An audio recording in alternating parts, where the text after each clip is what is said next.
So hello Cheever, today we are in Miami and we are with a new guest. He's JB Glossinger. He's awesome and he will answer my question about marketing and how he built his company. It's awesome, you will see that. So hello. Hello, JB.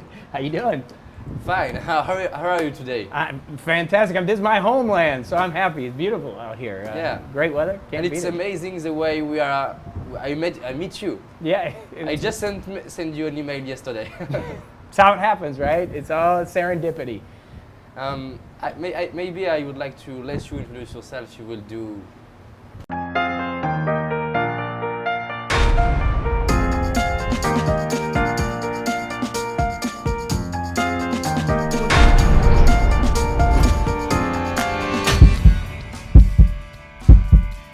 Better than me. No, it's fine.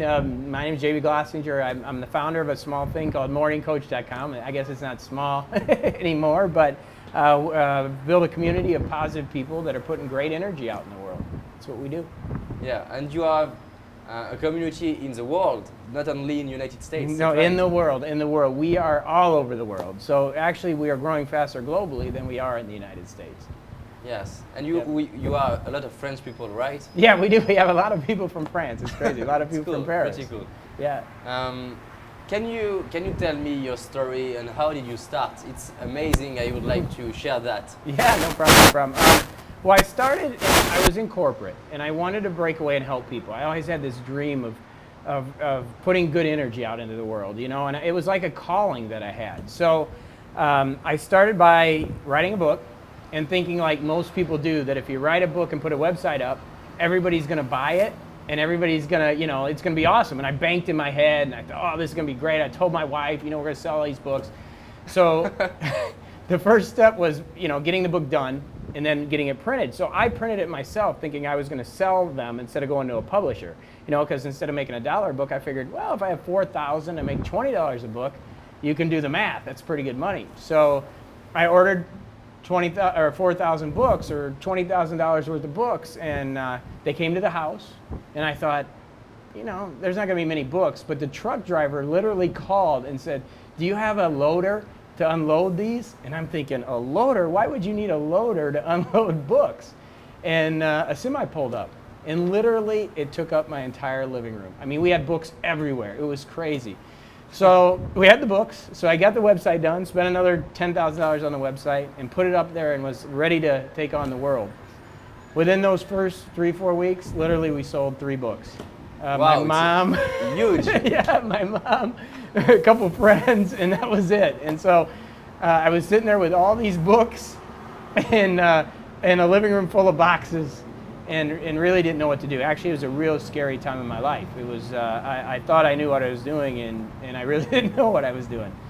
So a buddy of mine said, well, why don't you do a free call? You got great information, why don't you do a free call? So I started doing this free conference call where people would get on in the morning at 7:30 or at 10:30 for the West Coast, and they'd listen to me for about 10-15 minutes in the morning to get their day started. Was it live? It was live.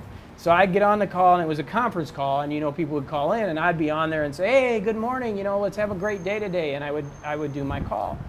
And at that time, there wasn't really any ways to market. We didn't know how to market, but MySpace was around. So this is a while ago.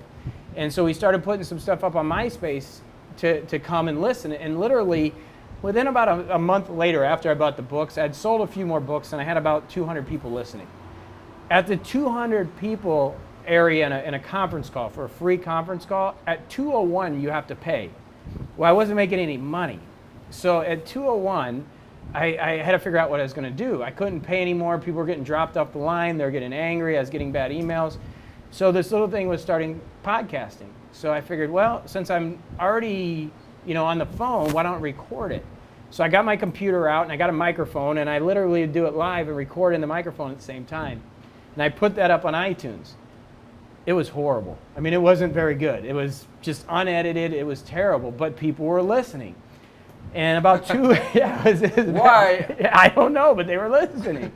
So after about 2 weeks, iTunes featured it.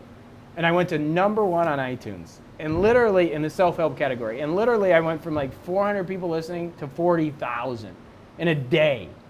And it was just crazy. And ever since then, it's probably been 5 years, I've been in the top 10 on iTunes. And I've done 1,700 of these now, so we can go back. And I've gone from a free site to now a paid community site, and we've been able to help thousands of people around the world with this daily message. So it wasn't glorious when we started out, but it's really awesome now. We're in over 100 countries now, and we've just been able to help a lot of people. And you know, it's interesting when I am listening to you, because maybe a lot of people we are thinking, oh, he's lucky, and we can think that, but it's what I think it is very interesting, because you bought a lot of books, and you were afraid, and you continue to do something else, to find a way, and the luck come when you try. That's right. Correct. I think it's, you've got to keep persisting and let kind of the universe work for you, you know. And a lot of people now see my success and they say, JB, tell me the secret to your business. And I'll say, look, you got to get your mind right. You got to do the personal development. You got to stay positive. You got to work through those tough times. And they'll say, no, I want to know the secrets. Tell me the secret. How do I build my business? How did you do it? And I'm like, it's all about getting your mind right. It's all the mental aspect. It had nothing to do with some technique. It wasn't about MySpace. It wasn't about iTunes featuring. Yeah, that helped, but that was all the work that I did. It was the work that I put in. There was still great content. And so by keeping my mind right and keeping positive, guess what? I was prepared when that opportunity hit. And I think most people are looking for that secret edge, and they're not prepared when the secret is hitting, because there's opportunities every second. There's opportunities going on every minute. But if you're not mentally prepared, then you're always looking for the next thing and the next thing and the next thing. That's right. So you're saying that you were preparing yourself. You are through seeds. That's right. Yeah, through the seeds on the ground. I mean, those 20 years of studying human potential and human performance and studying all the great masters, whether it's Tony Robbins or Zig Ziglar, and all the study, you know, getting my MBA, then doing my PhD, and just continually learning and learning and learning, it all led up to that time. Even when I was very, quote unquote, unsuccessful, I still mentally was successful. And that's what got me through those really dark times when I didn't know what the heck I was doing. And it is very interesting, because a lot of people are thinking that you have only to study marketing and how to grow a business, but you are saying that it can work, it can help, but you have to have the mindset. That's right.